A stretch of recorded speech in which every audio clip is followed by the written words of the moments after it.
welcome to today's deep dive. Mm-mm. We're going to be talking about something that's pretty sensitive, but also incredibly important. Yeah. And that's breaking the cycle of abuse. Right. We're going to be specifically looking at how to parent positively, Yes. even if you've experienced abuse or neglect as a child yourself. Yeah. So I know this can be heavy stuff, and we want this to be helpful, not hurtful. Right. So please be kind to yourself as we go through this. Absolutely. We're going to be drawing from Breaking the Cycle of Abuse by Beverly Engel. Yes, this is a great book. It's a really fascinating look at the sort of unconscious patterns that can lead to repeating that cycle. And it's about giving you the tools Yes. to make different, healthier choices. Exactly. It really shifts the focus away from blame and towards understanding. Okay, so let's dive right in. Okay. I mean, she doesn't shy away from the gravity of this situation, does she? No, she doesn't. I mean, it's, I don't know about you, but it was tough for me to hear that children who were abused or neglected Right. are statistically more likely to do the same to their own kids. Yeah.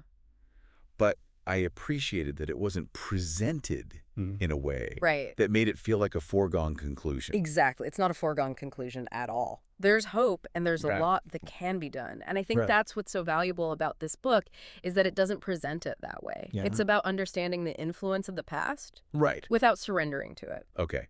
So to understand that influence, I guess we need to understand, like, why abuse happens in the first place. That's right. And it's more complex than just saying someone who was abused will become an abuser. Exactly. There are so many other factors. Right. The book digs into a lot of those contributing factors, I think. Yeah, it does. Beyond personal history, it talks about things like lack of anger management skills. Right. Or having unrealistic expectations about how children should behave at different ages. Absolutely. That's huge. And it highlights how external stressors, like financial struggles or substance abuse, Yeah. can create that kind of breeding ground for abuse. Right. It really lays the groundwork. And of course, these factors don't excuse abusive behavior, but understanding that context can help us interrupt Right. those patterns. Before they escalate. Right. Exactly. I thought it was really interesting where she talked about the kinds of attitudes and beliefs Yes. that make abuse more likely. Mm-hmm. One that really struck me was this idea of viewing children negatively, almost as if they're inherently bad or deserve punishment. Right. I think that what's so fascinating about that is so often those negative perceptions Right. stem from our own unresolved experiences. If we, that's as a what I thought. parent, were constantly criticized Right. or belittled as a child, we might unknowingly project those same expectations Well, onto yes. our own kids. You know, it's like a painful echo from the past. It makes you realize how much your past can shape your present, even without you realizing it. Yeah. Another attitude the book points to is taking a child's actions personally. Mm.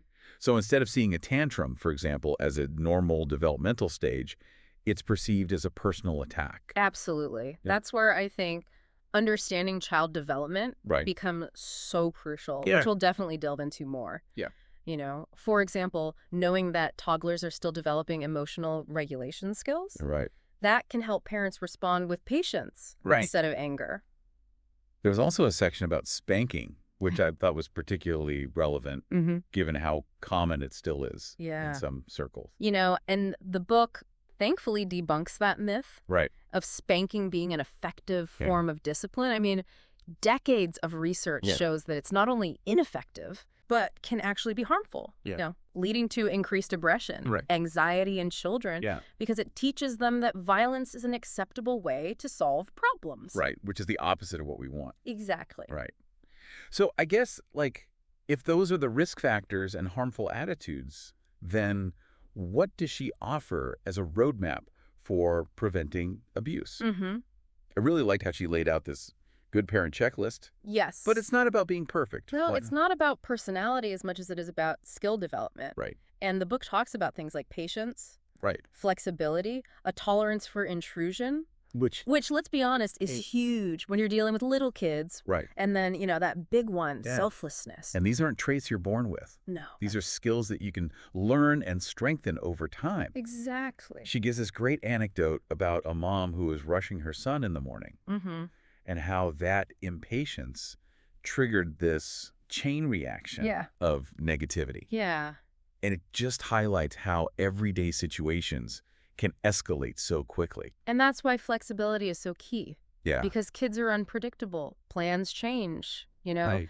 meltdowns happen. Yeah. And so when we're clinging to those rigid expectations, Right. we set ourselves up for frustration. And that can spiral into anger really easily. Exactly. And then there's that tolerance for intrusion, which I thought was such a great way of putting it. Because kids are intrusive. Yes, they are. They're loud, they're messy, they're constantly demanding attention. Absolutely. And the book points out how this can be triggering for someone who didn't have their own needs met as a child. It's like those unmet needs become this raw spot. Yes. And then the constant demands Yeah. of a child, like, rub up against it Exactly. until it becomes unbearable. It's like a wound, almost. That's why recognizing and addressing those past hurts Yes. is so vital to breaking the cycle. Absolutely. It's not just about our kids, it's about healing ourselves as well. So if we're trying to break the cycle, I guess where do we even begin? Well, one of the most important things is secure attachment. The book really delves into the importance of that early on. Yeah. Can you talk a little bit about what that means and why it's so crucial? Sure. Secure attachment is like the bedrock of healthy emotional and social development. So when a child feels safe, seen, and consistently cared for, it lays the foundation for them to be able to build healthy relationships and to be able to cope with life's challenges. And that's where understanding child development comes in. Yes, absolutely. She really stresses that we need to have realistic expectations based on a child's age and stage of development. Yes, we do. Knowing that a 2-year-old is prone to tantrums or that a teenager might be more withdrawn helps us avoid unnecessary frustration and respond in ways that support their growth. Exactly. It's about meeting them where they are, not where we wish they were. She actually recommends a specific resource from the American Psychological Association and the National Association for the Education of Young Children, which outlines developmental milestones. Right. And we'll be sure to link that in the show notes for you. That's great. Yeah. It's a really, really valuable resource. One of the key skills that she emphasizes is discipline. But she's very clear about separating discipline from punishment. Yes. Can you talk about that distinction? Sure. Punishment is about retribution. Yeah. It's about making a child pay for their actions. Right. Discipline, on the other hand, is about teaching and guiding. So it's about helping a child understand the consequences of their actions and develop self-control. Right. It's about long-term growth, not short-term compliance. And the book offers some really practical examples of effective discipline techniques, like positive reinforcement, redirecting behavior, and setting clear family rules. Consistency is key, because children thrive on predictability and clear expectations. And so when the rules are consistently enforced, it provides a sense of stability and security. It creates a framework where they can learn and grow. I appreciate how she talks about involving children in the rulemaking process as well. Absolutely. When children feel like they have a voice and sense of ownership, they're much more likely to cooperate. The book also dedicates a significant portion to anger management and stress reduction. Why are these skills so crucial? Well, unmanaged anger and chronic stress create a volatile environment for everyone, And so the book provides really practical techniques like meditation, visualization, and finding healthy outlets to release pent-up emotions. And these aren't just like nice to haves. These are essentials. They're essential for creating a safe and nurturing home. Exactly. She even includes a guided visualization exercise, which I thought was really great. It is. We'll actually guide you through later in this deep dive. I found it to be incredibly calming and grounding. Visualization is such a powerful tool for calming the nervous system and just shifting our mental state. It allows us to access a place of peace and tranquility, which can be so helpful when we're feeling overwhelmed or triggered. So we've talked about risk factors, secure attachment, child development, and the importance of discipline and stress management. So what about some specific actionable strategies for preventing abuse? Well, the book offers a whole toolbox of strategies. It talks about having... Now, the book also gets into specific types of abuse. Right. And offers tailored prevention strategies for each. I know this can be... Yeah, it can be a difficult and potentially triggering topic for some. Fair. So please be gentle with yourselves as we explore this further. Yeah, and remember, knowledge is power. Okay. You know, by understanding the different forms of abuse and the warning signs, we can be more proactive in protecting ourselves and our children. Let's start with emotional abuse. Okay.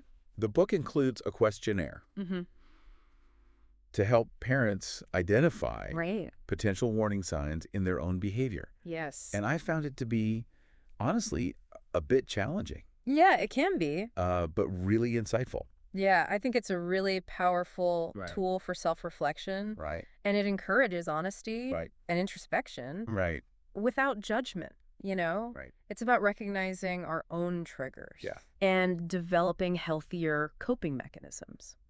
And she stresses that seeking professional help is crucial if you recognize patterns Yes, definitely. of emotional abuse in your own behavior. Therapy can provide such a safe and supportive space Yeah. to explore those patterns, understand their origins, and develop healthier ways of interacting with your children. Yeah. It's about breaking those cycles of negativity and creating a more positive and nurturing environment for everyone. Next, the chapter addresses physical abuse. Yeah. And here, the message is clear. Yes. Zero tolerance for any form of physical discipline. Absolutely. There's no room for negotiation on that point. Right. Physical punishment is harmful and ineffective. Right. And it's about finding alternative ways to manage our anger and frustration that don't involve violence or aggression. So the book focuses on alternative coping mechanisms for anger and frustration. Yes. Such as taking timeouts for both parents and children when things get heated. It's about prioritizing safety and creating a peaceful environment where everyone feels respected and protected. It's about teaching our children that conflict can be resolved without resorting to physical force. Exactly. The chapter then tackles sexual abuse. And this section is approached with extra care. Rightfully so. Yeah. Sexual abuse is a very complex and deeply traumatic experience. Right. And the book emphasizes the need for specialized therapy to address past trauma and break the cycle. You know? It's about acknowledging the profound impact of sexual abuse and seeking the support necessary to heal those wounds. Right. It explains how unaddressed shame and unresolved trauma can lead to harmful behaviors, even if those behaviors are unintentional. Yeah. It's about recognizing the power of those unhealed wounds and seeking professional support to navigate them safely and responsibly. It's about protecting ourselves and our children from further harm. The chapter also provides guidance on protecting children from sexual abuse by others. It emphasizes the importance of careful partner selection and vigilance around other adults and even children. Right. And that can be a sobering reminder that we need to be proactive in protecting our children from all forms of abuse. It's about creating that culture of safety and open communication where children feel empowered to speak up if something feels wrong. The chapter has a list of recommended resources for further guidance on this topic, which we'll include in the show notes. Now, I want to take a moment to acknowledge the heaviness of this topic. You know, this might be bringing up a lot of difficult emotions for you. Absolutely. And that's okay. Yeah. And it's okay to feel those emotions. You're not alone. You're not alone. And you're not defined by your past experiences. Yeah. And there is hope for a brighter future. Absolutely. It's never too late to break the cycle. And speaking of hope, I mean, that's really the overarching message of this chapter, isn't it? It is. Even if you've made mistakes as a parent, even if you've already engaged in abusive behaviors, change is possible. Absolutely. And that's where I think this book really shines. It offers these very practical strategies for turning those mistakes into opportunities for growth and healing. Yes. It's about shifting from a place of shame and blame to a place of healing and growth. Right. And it gets really interesting here where she talks about the power of apologizing to your children for past hurts. I love that section. I think that's so important. It might seem counterintuitive. Right. But acknowledging those mistakes and taking responsibility can be so healing for both the parent and the child. It's about breaking that cycle of silence and shame that often surrounds abuse. And it's about modeling accountability. You know, showing our children that it's okay to make mistakes as long as we learn from them and make amends. And it's not just about apologizing. No. It's about actively committing to new patterns of behavior, seeking therapy, learning new parenting skills, and surrounding yourself with a supportive community. Absolutely. All those things can contribute to lasting change. You're absolutely right. It's about taking concrete steps to create a safer, more nurturing environment for our children. And it's about believing that change is possible, even if it feels daunting at times. One thing I found particularly helpful was this section on protecting your children from abuse by others. And she points out that people who were abused as children are often drawn to partners who are either abusive themselves or who might abuse their children. That's a heartbreaking reality. You know, and it speaks to the importance of healing those childhood wounds. When we haven't fully addressed our own trauma, we're more likely to repeat those patterns in our relationships and sometimes unconsciously put ourselves and our children at risk. It's like those wounds from the past can cloud our judgment and make it hard to see those red flags in others. Absolutely. She really emphasizes the importance of being mindful about who we bring into our children's lives. And it's not just romantic partners, you know, it's about being vigilant about all the adults who interact with our children, family members, friends, teachers, coaches, you know. It's about creating a protective barrier. It's also about empowering our children to speak up. If something feels wrong. Exactly. And we can't be with our kids every second of every day. So teaching them about body safety. Listening to their concerns and believing them when they disclose. Absolutely. Is so important. That is such a critical point. She doesn't shy away from the difficult topic of sibling abuse either. No, she doesn't. Which is often overlooked or minimized. And she points out that children who have been abused can sometimes act out their pain and anger with their siblings, perpetuating the cycle within the family. And this was a hard section to read, but it's so important to be aware of. Yes, it is. It's not about blaming the child who's acting out. No. It's about understanding the underlying dynamics and seeking professional help to address. Absolutely. It's about recognizing that everyone in the family is impacted by the abuse. And that healing often requires a multifaceted approach. You know, family therapy, individual therapy, support groups. These can all be valuable resources. She offers some very practical tips for preventing sibling abuse. Like not leaving young children unsupervised with older siblings, taking any reports of physical harm seriously, and avoiding putting older children in charge of younger siblings for extended periods. It's about creating a culture of safety and awareness within the family.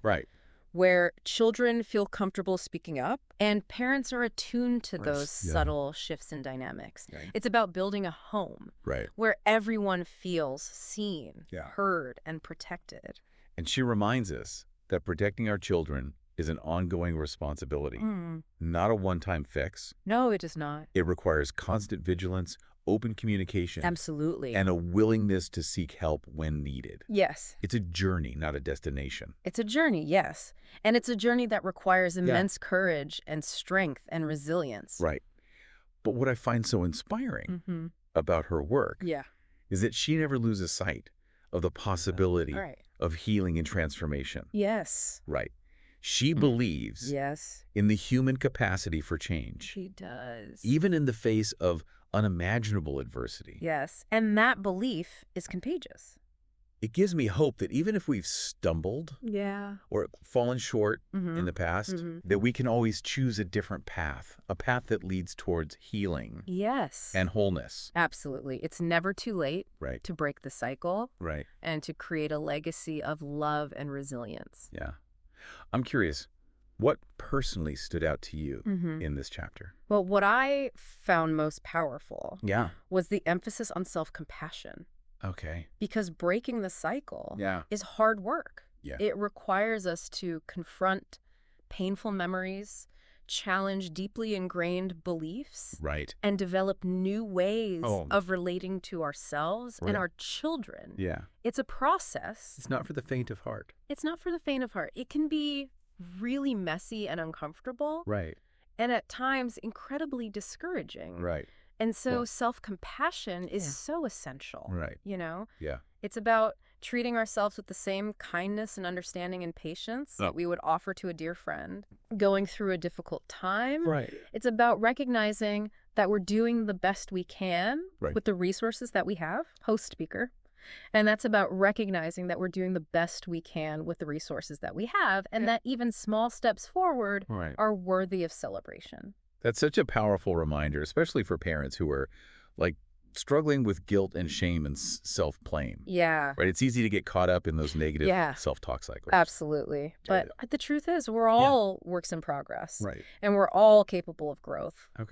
And the book really encourages us to shift our focus. From self-criticism to self-compassion, you know, to recognize that we're on a journey of healing and that every step we take in that direction is a victory. It's about embracing the imperfections of the journey, knowing that there will be setbacks and challenges along the way. Yes, absolutely. And those setbacks don't define us. You know, it's about getting back up, dusting ourselves off, and continuing to move forward with courage and determination. I think this would be a really good time to actually do that guided visualization. Oh, yeah, let's do it. That Engel includes in the book. She talks about how powerful it is in calming the nervous system and shifting your mental state. And I thought maybe we could guide our listeners through that exercise. I love that idea because visualization can be such a powerful tool for accessing a place of peace and tranquility, especially when we're feeling stressed, overwhelmed, or triggered. So if you're in a place where you can close your eyes and just be present for a few moments, we invite you to join us in this guided visualization. If not, you can always listen and follow along in your mind. Absolutely. So find a comfortable position, either sitting or lying down. Gently close your eyes and just take a few deep breaths. Inhaling slowly through your nose and exhaling slowly through your mouth. And as you do that, just allow your body to relax and settle into this moment. Just notice any tension that you might be holding and gently let it go. Good. Now, as you continue to breathe deeply, imagine yourself in a peaceful and serene place. It could be a beach or a forest or a mountaintop or any place that evokes feelings of calm and tranquility for you. Just visualize this place in as much detail as you can. Notice the colors, the sounds, the scents, the sensations. Maybe you feel a gentle breeze on your skin or the warmth of the sun on your face. Maybe you hear the sound of waves crashing on the shore or the gentle rustling of leaves in the wind. Just allow yourself to be fully present in this peaceful sanctuary. And as you continue to explore this serene environment, notice a sense of calmness washing over you. Feel your body relaxing, your mind quieting, your heart rate slowing. This is your safe haven, a place where you can always return to find peace and tranquility. Good. Now, in this place of peace, you are free from worry, fear, and anxiety. You're surrounded by a sense of love, support, and well-being. Just take a few moments to simply bask in these positive feelings, allowing them to permeate every cell of your being. As you continue to breathe deeply, imagine a soft, radiant light surrounding you. This light is a symbol of healing, strength, and resilience. Feel it enveloping you, filling you with a sense of peace, hope, and empowerment. know that you are worthy of love, healing, and joy. Right. You are capable of breaking free from the cycles of the past and creating a brighter future for yourself and for your children. You are strong, you are resilient, and you are not alone. Oh. Good.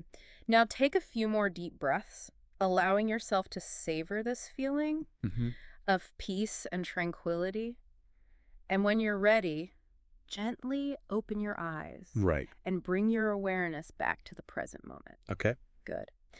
As you transition back to your surroundings, just notice how you feel. Perhaps you feel more relaxed, more centered, more hopeful. Just remember that you can always return to this peaceful place whenever you need to. It's always there for you. A source of strength and serenity within. That was incredibly calming. Thank you for guiding us through that visualization. You're welcome.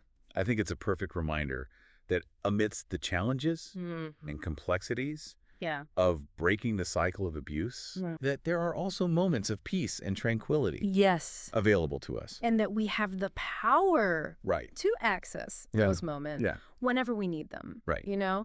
It's about cultivating those inner resources, those practices that nourish our soul and strengthen our resolve.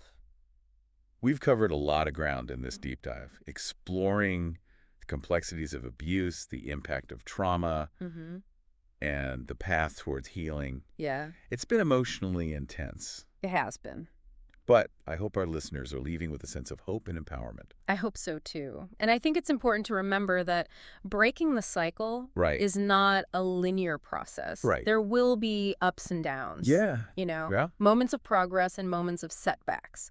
But what matters most is that we keep moving forward, one step at a time, towards a future that is free from violence and filled with love and healing and possibility. I think it's important now to kind of shift our focus from the challenges to the solutions, to the actual tangible steps. I love that framing. That we can take to break free from those patterns of the past and create a brighter future. It's about reclaiming our power, our agency, and our ability to choose a different path.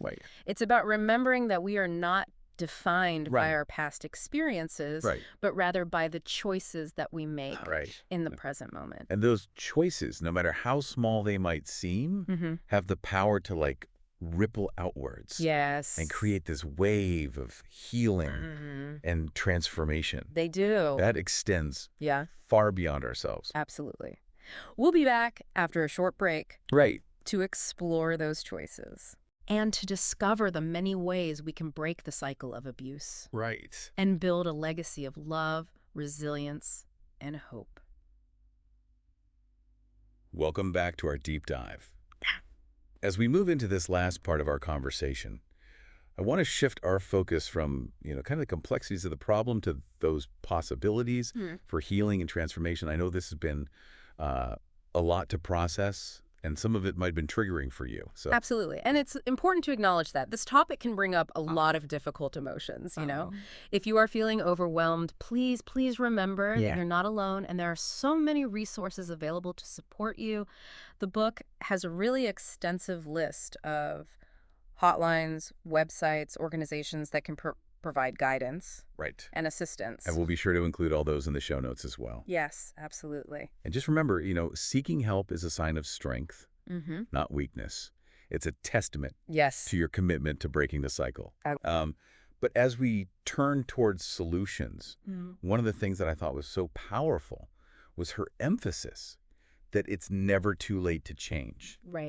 Even if you've made mistakes as a parent, even if you've engaged in harmful behaviors, there's always hope for healing and growth. That's so true. That's such a powerful message of redemption, I think, It reminds us that we're not defined by our past, but by the choices we make in the present moment. It's never too late to course correct, to learn new skills, to create a more loving and nurturing environment for our children. And speaking of learning new skills, I mean, the book is just packed with practical strategies for breaking those negative patterns and building healthier ones.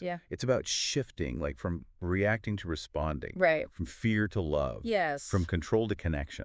Absolutely. One of the key strategies, I think, is the importance of understanding child development. Yeah. When we know what's normal, Right. for each stage, it helps us to manage our expectations. Right. And to respond in ways that support our children's growth. Right. Rather than fueling frustration and conflict. Right. She talks about how we need to differentiate discipline from punishment. Yes. It's about teaching and guiding, not inflicting pain or shame. No.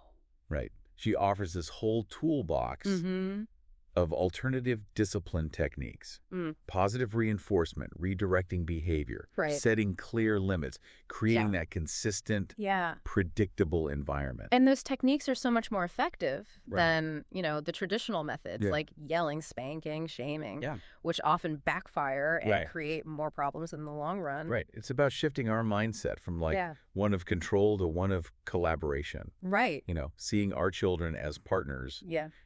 In the journey of growth and learning rather than instead of seeing them as adversaries. Another key strategy is about managing our own anger and stress.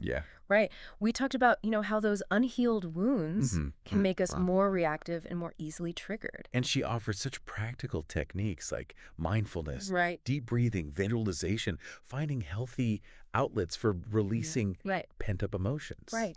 And these things are so essential for creating that sense of calm and stability within ourselves. Yes. And then and that ripples outward to our families. Right. So when we're able to regulate our own emotions, we're better equipped to model those healthy coping skills for our children. Right. And to create a home environment that feels safe and secure. I thought it was really powerful where she talks about actually apologizing to our children for past hurts. I know that can feel incredibly vulnerable. It can. Even counterintuitive. Yeah. But she makes such a compelling case for its healing power. Apologizing to our children doesn't diminish our authority. I think it actually strengthens our connection with them. It teaches them about accountability, humility, and the importance of making amends. It shows them that even adults make mistakes, but that we can learn from them and do better. And it's not just about saying the words, "I'm sorry." No. It's about really backing those words up with changed behavior. Right. It's about showing up differently, responding with more patience, more empathy, more understanding. Yes. Absolutely. It's about making a conscious effort to break those patterns. And that's where seeking professional support can be so valuable. Absolutely. Right. Therapy can provide a safe and supportive space. Right. To explore those patterns, understand their roots, and develop new ways of relating to ourselves and to our children. And it's such an investment, Right. It's an investment in our own healing, and it's an investment in the well-being of our families. I'm also thinking about building that supportive community around ourselves. Yes. Right? I mean, parenting can feel so isolating. It can. At times. Especially when we're struggling with these challenges. Right. But connecting with other parents, joining support groups, seeking guidance from mentors, that can make all the difference. Having that network of support, that sense of belonging. Yeah, exactly. Can be so empowering. It is so empowering. And it reminds us that we're not alone. Right. Right. There are other people who have faced similar challenges. Right. And have come out on the other side. It gives us that hope and inspiration. Exactly. It does. And it gives us a sense of shared purpose. Right. Before we wrap up, I want to kind of circle back to this idea of unconscious patterns we talked about earlier. Yeah. Right. Those patterns, those ways of reacting and responding that we learned in childhood, they can be so deeply ingrained. So deeply ingrained. We're not even aware of them. Right. Right. And those patterns can have such a profound impact on our parenting. Yeah. Often without us realizing it. Right. We might find ourselves repeating the same phrases parents used or reacting in the same ways. Even if we swore, we'd never do those things. Right. So how do we break free? Well, the first step is awareness. Okay. Yeah. It's about paying attention to our thoughts, our feelings, our behaviors, especially in those moments when we feel triggered or reactive. Right. It's about asking ourselves, where is this coming from? What is the root of this reaction? And sometimes those roots run deep. They do. They go way back. Right. Back to our own childhood experiences. She encourages us to reflect on our own upbringing, to explore those patterns that were modeled for us, both the good and the bad. It's about understanding how those experiences shaped us. Right. Without letting them define us. Right. And it's about making a conscious choice. Yes. To do things differently. Exactly. You know, it's about recognizing that we have the power to break those cycles, to rewrite the script, and create a new narrative for ourselves and for our children. It's a process of unlearning and relearning. It's about letting go old patterns and embracing new ways of being. Yeah, it's a journey. Right. Of self-discovery, of healing, and of transformation. And it's a journey that's worth taking. Right. Not just for ourselves, but for the generations that follow. Yeah. You know, when we break the cycle of abuse, we create a ripple effect of healing that extends far beyond our immediate families. Right. We're contributing to a world where children are safe, loved, and empowered to reach their full potential. So as we wrap up our deep dive today, I want to leave you with this thought. Okay. Breaking the cycle of abuse is not about achieving perfection. It's about progress. Yes. Right? It's about those small, consistent choices that lead us towards healing and wholeness. Yeah. It's about showing up for ourselves and our children with love, compassion, and a commitment to creating a brighter future. And it's about remembering that you're not alone on this journey. There are resources available. There are people who care. And there is always hope. Keep believing in the possibility of change. Keep reaching out for support and keep taking those small steps forward. You have the power within you to break the cycle and to create a legacy of love, resilience, and hope. Well, thank you for joining us on this deep dive, and we hope it's provided you with some valuable insights, practical strategies, and a renewed sense of hope. Remember, you're not alone, and you do have the power to create a brighter future.